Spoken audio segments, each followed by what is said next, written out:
All right, let's unpack this. Okay. The school district's going back to the voters in April Right. with a revised referendum. Yeah. They're saying they really listened to the community after the fall referendum failed. Mm. But is that really true? Right. And what exactly are they asking for this time? We've got survey results, board meeting minutes, district communications and presentations, so we're going to figure this out.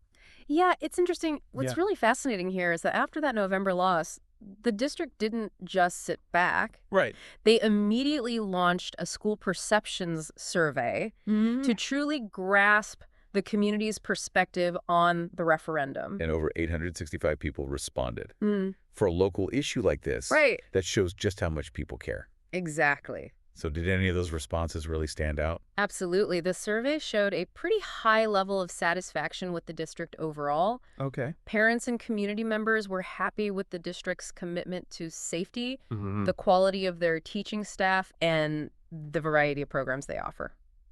So they were happy with what the district was doing, Yeah. but not necessarily how they were paying for it. Right, exactly. Okay. And there were two big concerns when it came to the referendum. Okay. The tax impact Mm-hmm. and a desire for more communication from the district.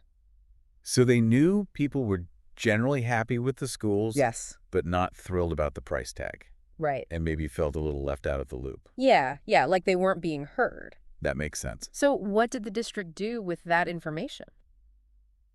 They took it to heart. The new proposal is asking for almost $4 million less. Wow. Okay, a $4 million cut That's significant. is nothing to sneeze at? No, not at all.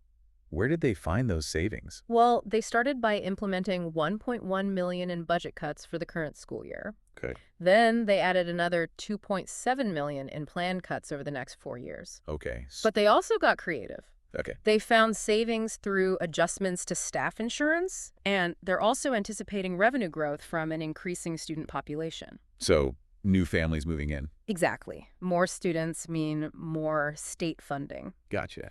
And finally, they're restructuring the administration Okay. and phasing out 2 director positions, Okay. the director of teaching and learning and the director of activities. So it sounds like they went through their budget Yeah. with a fine-toothed comb They did. to make this work. They really looked for savings everywhere. Okay, but with less money to work with. Right. What are they asking for in this new referendum? Well, they've been very clear about how they'll use the funds, Okay. and it all boils down to maintaining what they're already doing. Okay. They've outlined 7 key areas they need to support, Okay. and it starts with safety and security. I think that's top of mind for a lot of people these days. It is. What are they proposing? So they want to continue upgrading security systems, things like cameras and controlled access points to school buildings. They also want to maintain the school resource officer position and continue training staff in safety procedures. So it sounds like they're creating layers of protection, Exactly. not just relying on one thing. Right. They're taking a comprehensive approach. Okay. Next, they're focused on retaining their high-quality staff by offering competitive salaries and benefits. Which is a big deal in today's teacher shortage. Huge. It's a very competitive market for teachers right now. Yeah. And they also want to meet those new state literacy mandates we talked about. Yes, the state mandates. One's requiring investments in new instructional materials, staff training, and student assessments. Those could be a budget buster. Oh, absolutely. Yeah. They can really strain resources. What else is on the list? Addressing student mental health, Okay. they plan to maintain their counseling staff Okay. and even expand it if possible. That's great.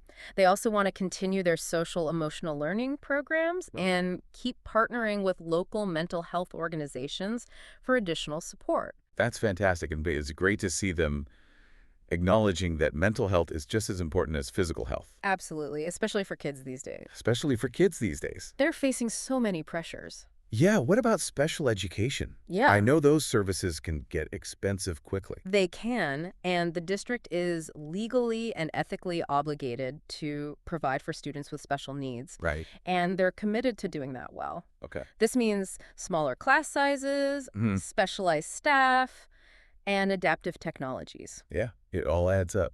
It does. It's an area where you really can't cut corners. No, you can't compromise on the needs of these students. Absolutely. Okay, what's next? They've also got to focus on career and technical education, Okay. which is designed to help students develop skills needed in today's job market Okay. and address those employment declines the community has been facing. So it's about giving kids options, Exactly. whether they're heading straight into the workforce Yeah. or going on to college. Right. It's about preparing them for a variety of paths. And last but not least, I'm guessing they need to keep the lights on. Of course. They need funding for those essential day-to-day operational costs. Right. Maintaining buildings, covering emergency repairs, paying utility bills, keeping the buses running. Keeping the school functioning. All of that, it's the nuts and bolts of running a school district. So we've covered what they're asking for. Yes. Safety, staff, academics, mental health support, special ed, career training, and operational costs. It's a lot. It is a lot, but what I'm sure everyone wants to know is, how will this impact their wallets? This is where it gets interesting. Okay. The district has provided some tax impact estimates based on a $200,000 home. Yeah. And for the first 2 years, the projected impact is actually less than what homeowners paid in 2024. Hold on, you're saying some people could actually see their taxes go down if this passes. That's right. The mill rate is projected to decrease slightly in those first 2 years. That's not what I expected. It is a bit surprising. Yeah. Now, it does go up after that, Right. but the total increase over 4 years is only about $64. Wow. That is significantly less than what was proposed in the fall. It is. They've really tried to make this as palatable as possible for taxpayers. So they've listened to community concerns, tightened their belts, Yeah. and reduced tax impacts. Yeah. But we all know the saying, Mm-hmm. you get what you pay for. Right. What happens if this referendum fails? Well, they've been transparent about that, too. Okay. They've outlined potential cuts Okay. totaling $2.2 million Okay. if the referendum doesn't pass. So almost as much as they're asking for? It is a significant chunk of their budget, Okay. and these cuts would affect everything, Everything. from staffing levels Yeah. to programs Right. to potentially even those charter schools in the district. Wow. They would have to make some tough choices. So it's a gamble. In a way. Voters have to weigh the cost of saying yes Mm-hmm. against the potential consequences of saying no. That's the dilemma they're facing. But what I'm curious about is why the district is in this position in the first place. Okay. They've mentioned the state funding formula a few times. Right. What's the deal with that? Ah, yes, the state funding formula. Yeah. It's a complex system for determining how much money each school district in Wisconsin gets from the state. Okay. And the district is arguing that the current formula is outdated. Outdated how? It's not keeping up with the actual costs of educating students. So they're saying it's not keeping up with inflation. Exactly. We all know how much prices have gone up. Groceries, Right. gas, everything. Everything. And the district has actually done the math. Oh. They estimate they should be receiving an additional $3,300 per student each year. Per student. Per student based on actual costs. Okay. That's over $5 million annually for the entire district. That's a huge gap. It sounds like they're being squeezed from both sides. They are. Rising costs and stagnant funding. That's the reality they're facing. But it also makes you wonder if this is a problem unique to North Fond du Lac or a more widespread issue. Well, unfortunately, it's not just them. Right. Over 86% of school districts in Wisconsin Wow. have gone to referendum at some point Okay. to try and make up for these funding shortfalls. So this is a systemic problem, It is. not just a local one. Right. It's a statewide issue. Wow. But that doesn't make it any less of a dilemma for the people of North Fond du Lac. No, they still have a tough decision to make. They do. But before they make that decision, Right. we need to dig deeper. Okay. Is this a district in decline, Mm-hmm. or are there signs of growth and improvement? That's a great question. And actually, Yeah. the North Fond du Lac School District is experiencing some pretty positive momentum. Okay. They're a growing district. Okay. And not just growing, Yeah. but becoming what they call a destination district. A destination district. What does that mean? It means families are choosing to move to North Fond du Lac, specifically for the schools. Wow. So they're not just keeping up. No, They're actually attracting new families. they are. And that says a lot about the quality of their schools. It does. People are willing to move for good schools. Absolutely, especially if they're thinking about their kids' futures. Yeah, makes sense. And their scores in achievement are beginning to climb as well, Oh, okay. which indicates that their academic programs are having a positive impact. So even with the financial challenges, there are reasons to be optimistic about the future of this district. There's a lot of good happening there. That's good to hear. But to really understand where they go from here, Right. we need to look closely at their efforts to engage the community. Okay. What are they doing to ensure voters have all the information they need Yeah. to make an informed decision. Let's dig into that right after a quick break. So picking up where we left off, the district has clearly put a lot of effort into transparency and engagement. They've got a dedicated webpage for the referendum on their website. Okay. With tons of information about the budget, Mm-hmm. tax impact, FAQs, Okay. the works. They're really putting it all out there. They are, and they're also hosting informational meetings. Yeah. So people can hear directly from the school board Okay. and ask questions. So they're making themselves available, Yes. which is a good start. But remember, one of the big takeaways from that school perception survey was that people wanted more communication from the district. Right. Are they actually addressing that concern? It seems like they are. Good. They're not just providing information, they're actively encouraging people to get involved and share their thoughts. Okay, that's good to hear. Yeah. But let's go back to that destination district claim for a moment. Okay. They're saying families are moving to North Fond du Lac specifically for the schools. Yeah. Do we actually see that reflected in the survey data? We do. A significant percentage of new families moving into the district said the schools were a major factor in their decision. So people aren't just coming for the Right. charming rural atmosphere. Apparently not. The quality of the schools seems to be a real draw for families who prioritize education. I guess that makes sense. Yeah. People are willing to move for good schools, They are. especially if they're thinking about their kids' futures. Absolutely. But even with that growth and positive feedback, they're still facing this budget shortfall. Right. Is there anything else in the survey that sheds light on how we got here? There is one finding that really stands out. Okay. And it connects back to that state funding formula we talked about. Okay. The survey asked about the potential causes of the budget deficit, Mhm. and a majority of respondents pointed to inadequate state funding as the primary culprit. So they're seeing it as a problem coming from outside the district, Yes. not mismanagement at the local level. Exactly. They believe the state isn't providing enough funding. And it's not just a gut feeling. Oh. They've got data to back it up. They do. The district provided a breakdown of per-pupil spending in an email to the community. Okay. And it's pretty compelling. What does it say? Between 2006 and 2024, the Consumer Price Index, which measures inflation, increased by nearly 50%. So everything got more expensive. Yeah. As we all know from our grocery bills. Exactly. Yeah. But during that same period, state funding per pupil only increased by about 18%. So the cost of educating a student went up significantly more than the funding the state provided to cover those costs. That's the problem they're facing. It's like trying to run a marathon while wearing lead shoes. You're not going to get very far. No, you're not. But even if we grant that the funding formula is part of the problem, Okay. some people might still say, Right. well, can't the district just find ways to be more efficient? Yeah. Cut some waste? That's a common argument. Right. But the district addresses that directly in their communications. Oh, what do they say? They point out that they've already made significant cuts and found efficiencies in recent years. Okay. And that's reflected in the survey findings as well. How so? A large percentage of respondents agreed that the district is already operating efficiently. So it's not as simple as just saying cut the fat. It's not. It's much more complicated than that. And it's important to remember that those cuts and efficiencies have consequences. They do. We've already talked about the potential for program eliminations Right. and staffing reductions if the referendum fails. Exactly. There's a real human cost to these decisions. That's the trade-off, isn't it? It is. Cut costs Yeah. or cut services. It's a tough choice. But there's another piece to this puzzle that I want to explore. Okay. The district's playbook. Yes. It keeps coming up in the sources. It does. What's so important about this playbook? This is where you really get a sense of the district's culture and values. Okay. It outlines their core beliefs and the behaviors they expect from both students and staff.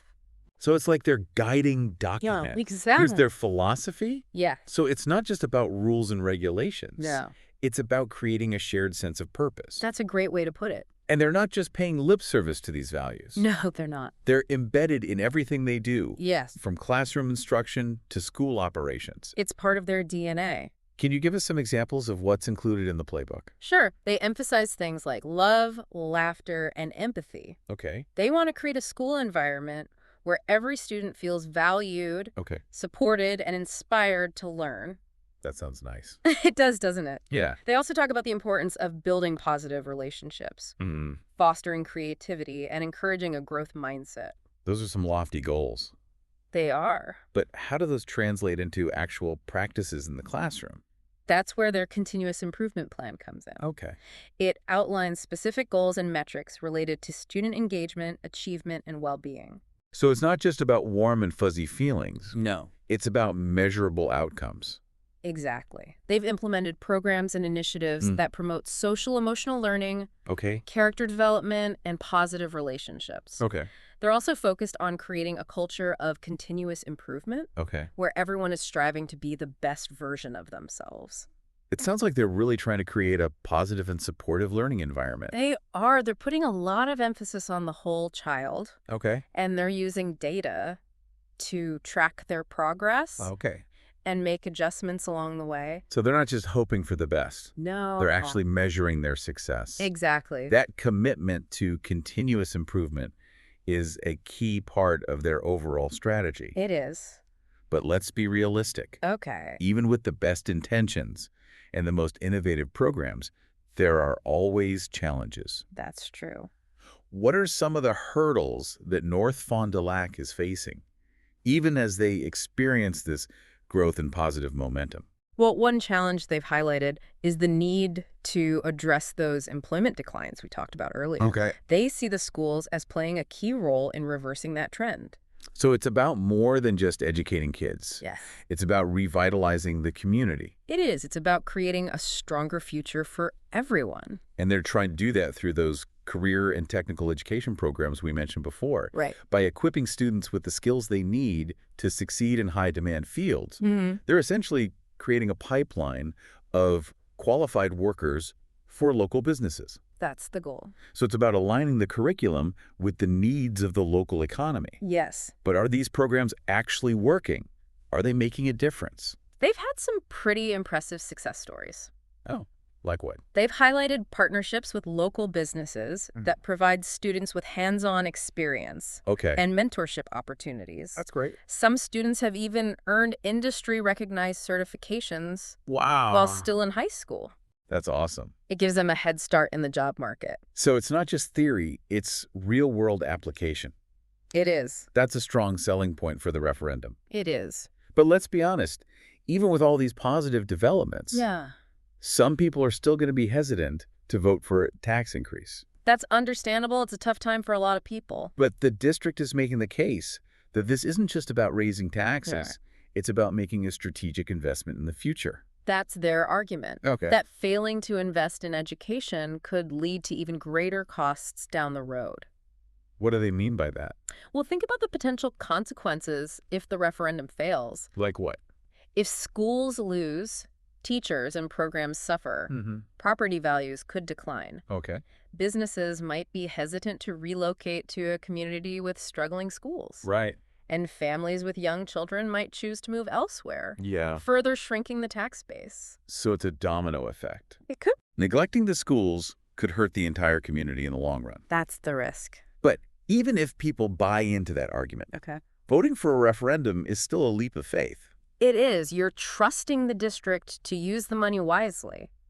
How is the district trying to build trust and show that they'll be responsible stewards of these additional funds? Transparency is a big part of their strategy. Oh. They've been very upfront about their budget, outlining their challenges and the steps they've already taken to cut costs. Okay. And they're providing detailed breakdowns of how the referendum funds would be used, Okay. so voters can see exactly where their money would be going. It's about giving people a sense of control and accountability. Exactly. They want voters to feel confident that their money is being used wisely Okay. and that the district is committed to delivering results. That's a smart move. Trust is essential in any relationship, It is. especially one that involves public funds. Absolutely.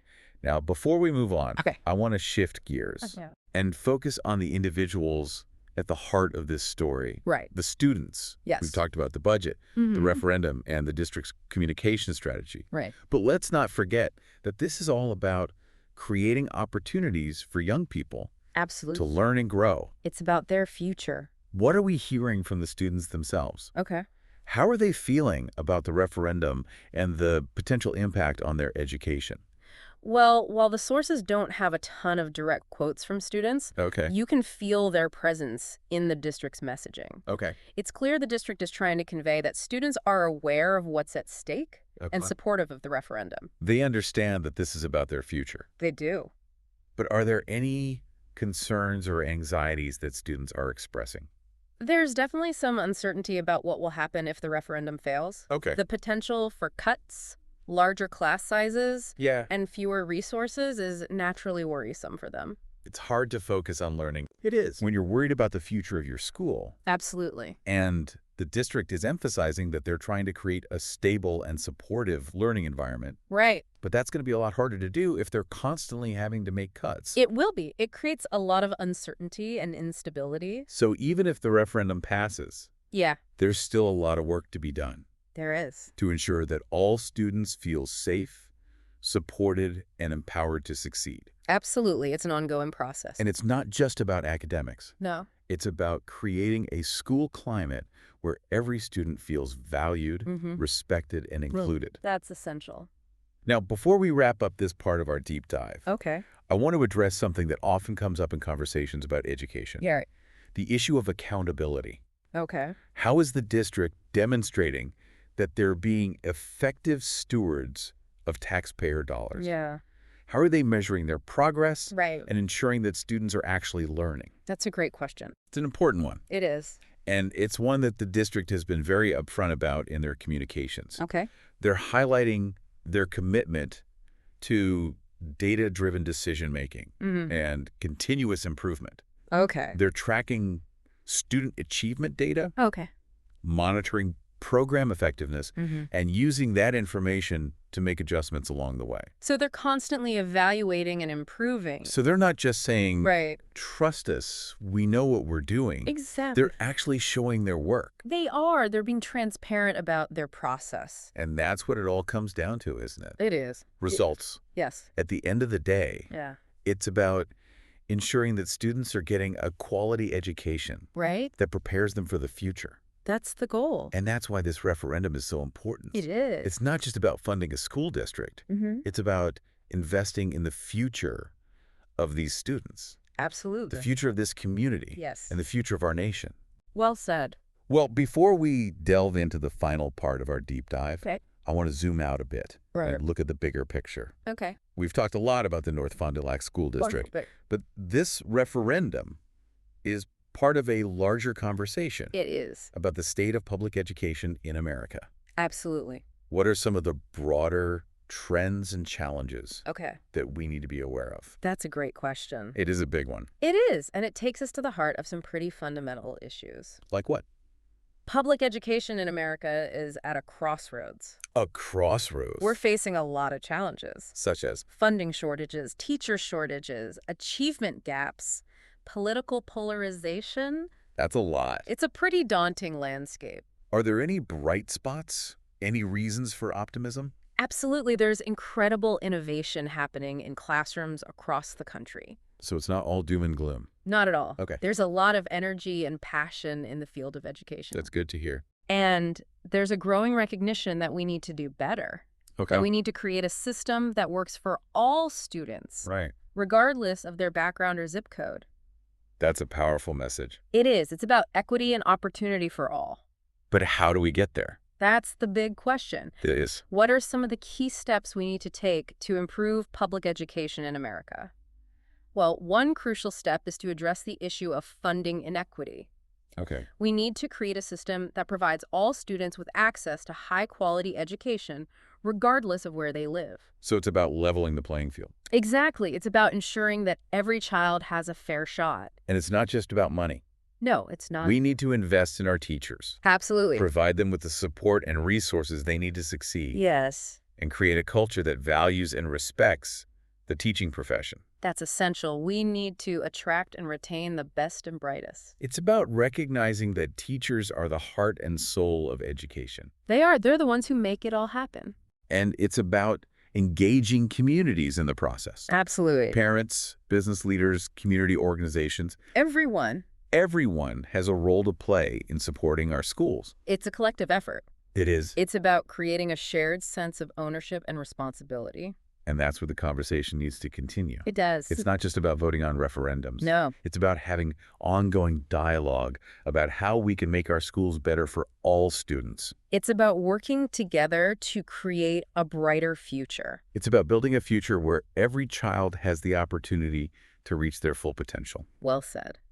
And it brings us back to the North Fond du Lac School District and their upcoming referendum. Right, because this isn't just some theoretical debate about the value of education. No, it's a real decision with real consequences for a real community. Exactly. The stakes are high. So let's get down to it. What are the potential outcomes? All right. So if the referendum passes, they'll be able to put their plan into action, maintain those existing programs and services, address those safety and security concerns, continue their investment in student mental health, and make progress on those goals we talked about.